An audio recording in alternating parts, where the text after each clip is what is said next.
Ngenes, efek nggak ada yang nyediain nasi bungkus, Reuni 212 kali ini sepi peminat. Ditulis oleh Ferry Padli dari laman siwar.com. Saya paham sekali kok, mereka ini kan cuma wayang. Mereka ini cuma wayang. Dalangnya sih enak-enakan di dalam sambil memantau lewat media sosial terkait dengan perintah yang mereka lakukan. Nah, sedangkan wayangnya ini di luar sana kepanasan sambil mempertontonkan kelucuan yang mereka lakukan.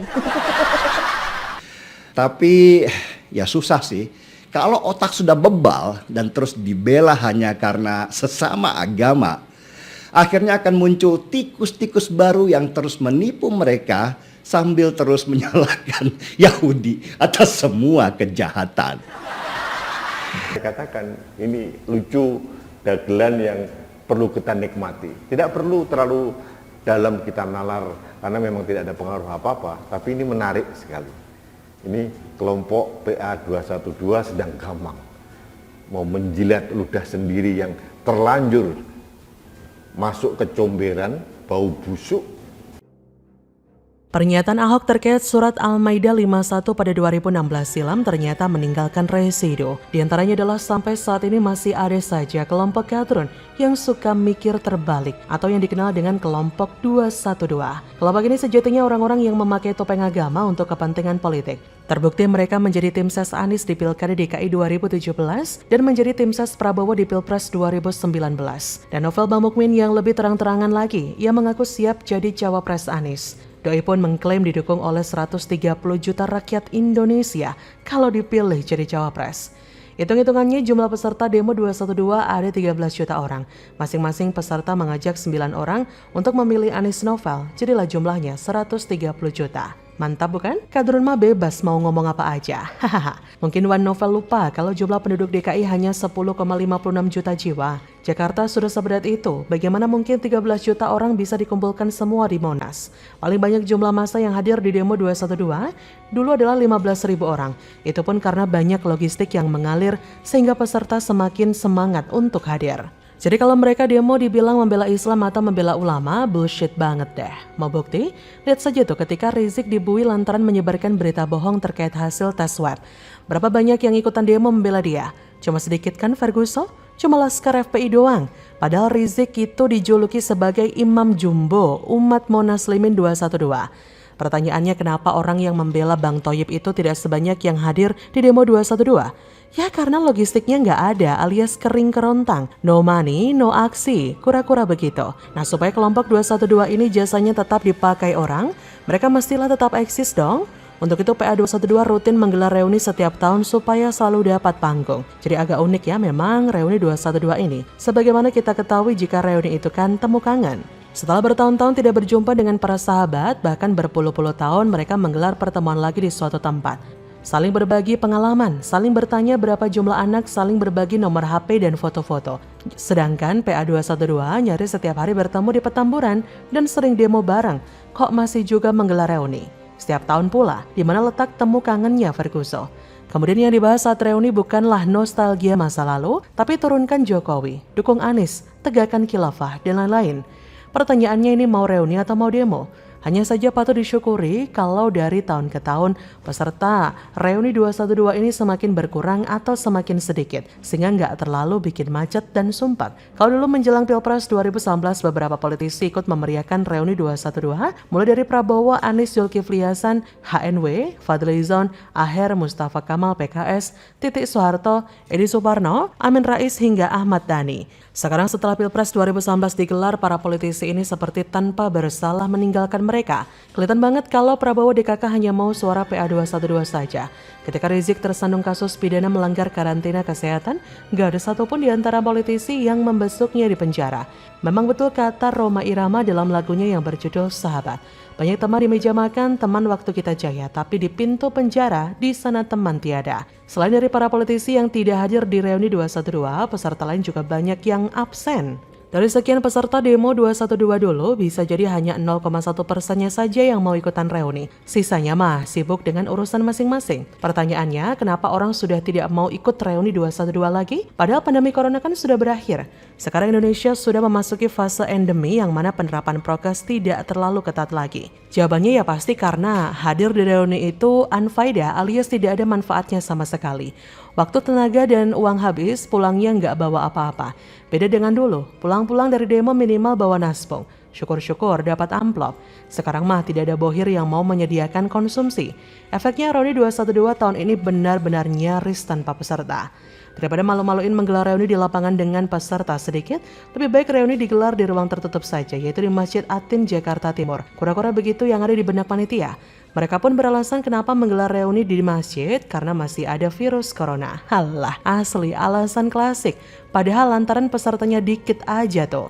Karena kalau mereka memang taat prokes, nggak akan mungkin menggelar demo di tengah pandemi. Lah yang ini sudah nggak terhitung berapa kali PA212 menggelar demo di saat corona masih ada. Kelihatan banget ya munafiknya.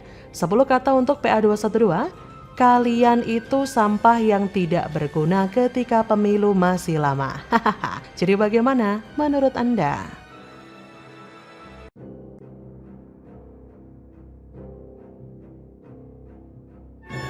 Apa yang paling berbahaya untuk Indonesia saat ini? Politik identitas. Dasar pengecut, kader busuk Nasdrun, fitnah Ahok biang keladi politik identitas, bukan Anies Baswedan. Denny Siregar mau ketawa takut basah.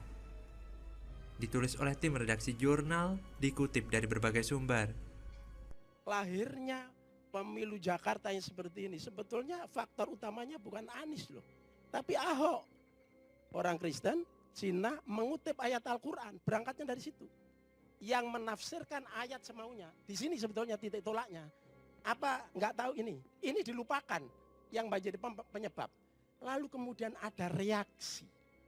Dari aksi Ahok kemudian ada reaksi. Reaksi yang berbau agama itu kemudian dijadikan satu framing seolah ini politik identitas dan dialamatkan kepada Anies. Ini yang harus kita bantah. Pilgub DKI tahun 2017 nggak sedikit pun memberi pelajaran.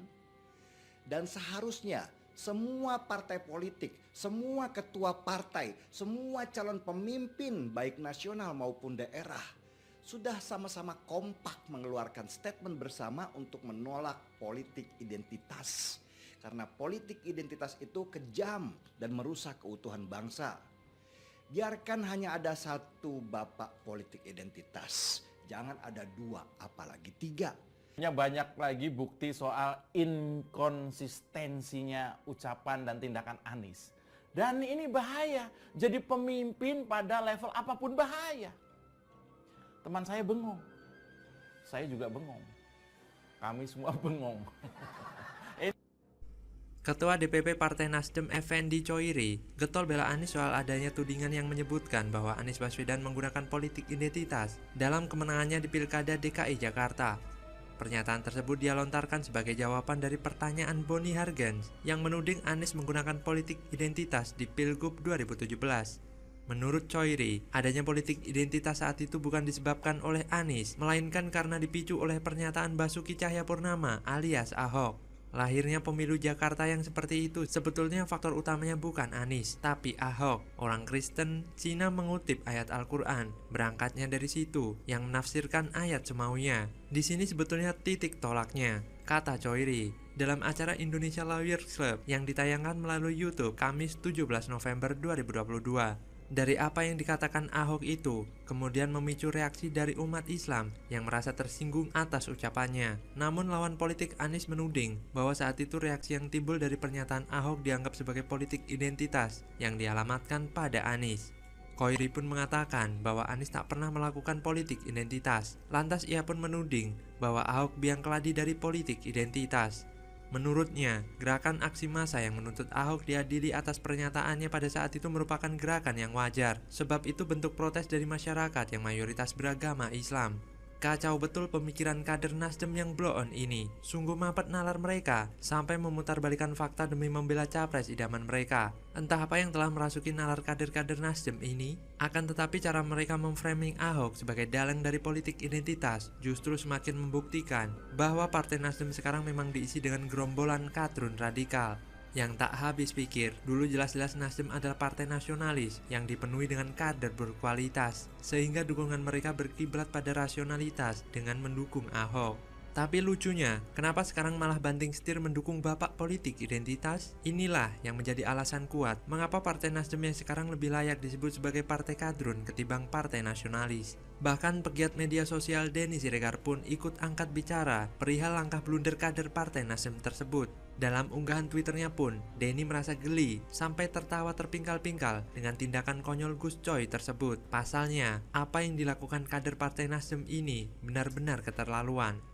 Saya benar-benar kehilangan fokus. Apa yang dilakukan kader-kader Nasdem ini sama halnya dengan berusaha menggosok kerak jamban pakai sabun colek. Sebab saya pikir motif mereka membela Anies mati-matian sampai memfitnah Ahok adalah cara busuk untuk membranding capres idamannya. Bahkan dengan jelas bahwa Anies memang sudah melakukan blunder besar dengan meraih kemenangan di Pilkada DKI Jakarta tak hanya lewat politik identitas, dengan membawa-bawa nama pribumi dan non-pribumi, tapi juga politisasi ayat dan mayat yang kental aroma busuknya.